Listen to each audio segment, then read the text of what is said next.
Good day. Today I'd like to share with you what I'd done for my research titled Improving from One ESL Learner's Descriptive Writing Through the Teacher Critiquing Technique. Before I begin, you must be wondering what the TCT is. The Teacher Critiquing Technique is a method for giving personalized feedback to ESL learners. It helps improve learner writing by considering their skill level, behavior, ability, and motivation. The TCT aims to get learners feeling encouraged, understand the feedback, and become motivated to make improvements, besides developing their critical thinking and self editing skills through guidance and positive reinforcement. As for the research objectives and research questions, I can say that RO1 and RQ1 point towards discovering the impact of the TCT on learners, while RO2 and RQ2 seek out the factors influencing the teacher's use of the TCT. By conducting this study, other ESL teachers may have better insight and better awareness of learner proficiency, confidence, and readiness levels, while experimenting better writing outcomes among learners. Furthermore, ESL learners in general may see potential improvement in their writing skills reflected through their confidence, motivation, and engagement levels. Finally, other researchers could also use this study as a foundation for understanding instructional interventions such as the TCT as a feedback strategy and refining it. The TCT, which is deeply rooted in the behaviorist learning theory, uses reinforcement and feedback to shape and improve learners' writing behavior. Positive reinforcement is vital, where correct responses are rewarded and incorrect ones are constructively corrected. In addition, the TCT also considers constructivism as it aims to promote deeper understanding and engagement, enabling learners to actively participate in their learning process and develop critical thinking skills and reflection. Here's a list of references from my research supporting the use of feedback in ESL writing. I have ordered them in the latest to the oldest in this list. So, my research aimed to add on to feedback research on how learner dependency is valued because comments provided through direct feedback still enable them to complete a task. Okay, but however, will learners be able to actually retain that information and use it for future tasks? Okay, so another aspect is that feedback approaches such as direct and indirect feedback focus on saving time, yet neglect the learner's mental readiness and emotions. Thus, feedback approaches prioritize results rather than the learner's learning processes. Hence, the TCT investigates the impact of positive reinforcement through tailored feedback while considering the pupil's motivation and engagement levels. Moving on, what did I do to answer my RQ1 and RQ2 respectively? I sampled 2 from 1A and 3 from 1B intermediate level ESL learners from Secondary School X using purposive sampling during a class session on September 7, 2023. From that session, I managed to collect 3 sets of data to be analyzed in 3 respective ways. The first set of data was collected through semi-structured interview question for a self-interview, and through these questions, I ensured they focus on the impact of the TCT on learners and factors influencing my use of the TCT. To analyze the interview transcript, I followed the 6 steps of thematic analysis. An example of a visualized chart on themes that I had detected was can be seen in this chart on the left side of the screen, and I had visualized it myself in this hierarchical chart. Okay, I divided the findings related to RQ1 and RQ2. And in this RQ1, as you can see here, I found that while there were 2 main themes for improvement, there were also challenges and issues with the TCT on learners. For RQ2, I discovered the reasons why the teacher decided to use TCT as seen through the learner dependencies and challenges and needs for support and encouragement. The next set of data comprise reflective notes on the failed lesson and successful lesson. Thus, through this data set, I focus on analyzing the specific reflections on the feedback used. These are the reflective notes from the failed lesson during indirect and direct feedback, and these were the reflective notes from the successful lesson using TCT. In summary, I first reviewed my reflective notes. I next followed the 6 steps of thematic analysis as well, to find the differences between TCT and direct and indirect feedback on the learners. So this hierarchical chart again shows the impacts of direct and indirect feedback in my failed lesson. As you can see, the themes were mostly negative, but undeniably it also saved lesson time.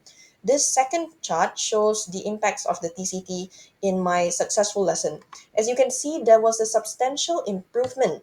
However, there were also time management issues regarding the TCT implementation. From the two charts, I made a comparison table showcasing similar themes so that the differences were clear and a comparison on the use of TCT could be made. Next, for this third data, I use this task to test the learner's understanding with and without TCT in two different sessions.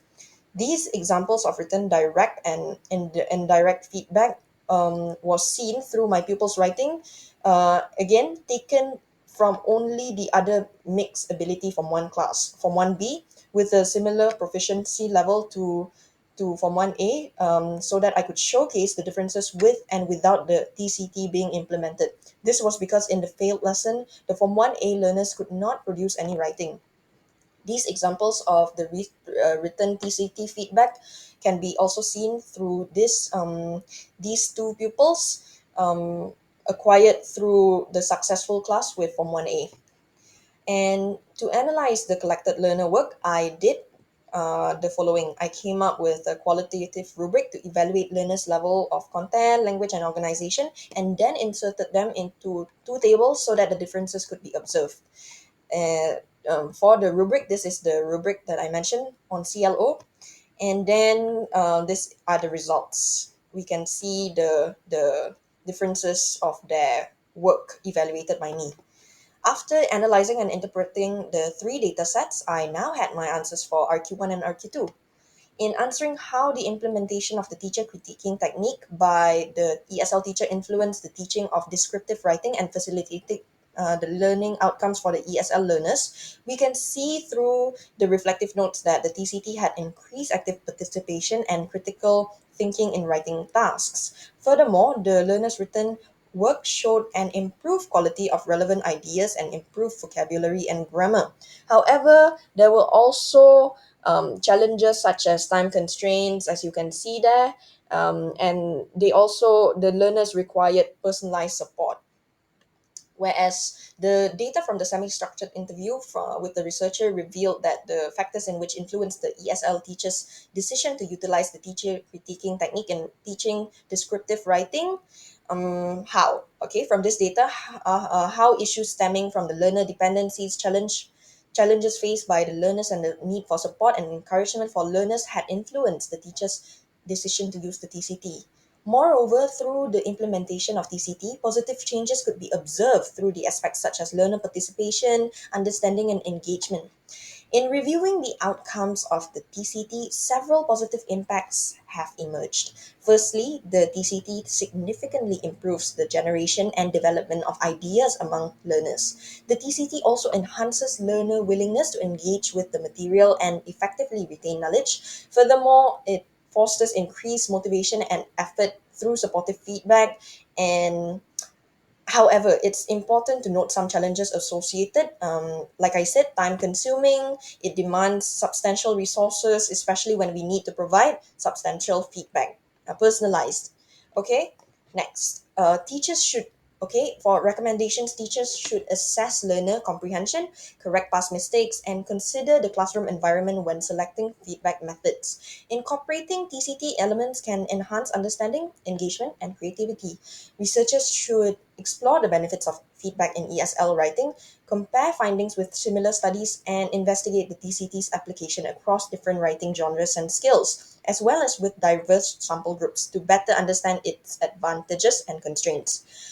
So, this research results, okay, reaffirm my belief that motivation and the willingness to participate in writing activities are closely linked to the type of feedback given to learners. As a pre-service teacher, I have observed that an educator's words and actions significantly impact learners' mental readiness and productivity.